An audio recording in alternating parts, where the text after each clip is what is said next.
Deməli, bugün sizə bir hekayə haqqında danışmaq istəyirəm. Zamanı birində bir hökmdar olur və bu hökmdarın bir gün hansısa bir səbəbdən burnu kəsilməli olur. Və bu hadisədən sonra xalq arasında insanlar gizlin və ya nisbətən açıq formada kralın arxasınca deyib gülməyə, lağlağ etməyə başlayırlar.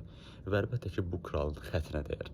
Xətrinə dəyilən bu kral daha sonrasında bir fərman imzalayır və yeni bir qayda çıxır ki, hər insanın burnu kəsilməlidir.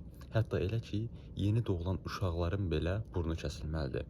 Və bu sürətlə yayılır. Bu qaydaya hər kəs riayət edir və bütün əsgərlərdən, bütün işçilərdən, şahdan savayı hər bir kəs də həmçinin burnu kəsilmiş halda yaşamağa davam edir.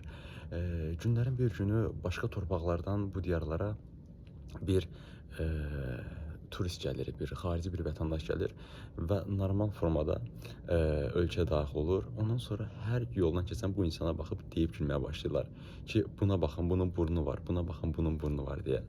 Yəni əslində burada çox da bir izaha ehtiyac yoxdur. Sadəcə insanlar anormallaşdıqdan və ya yanlış şeylərə və ya doğru olmayan şeyləri qəbul etdikdən, mənimsədikdən sonra normal olan şeylərə qarşı əks bir reaksiya verə bilirlər. Buradan ümid edirəm ki, çıxaracağımız dərslər var.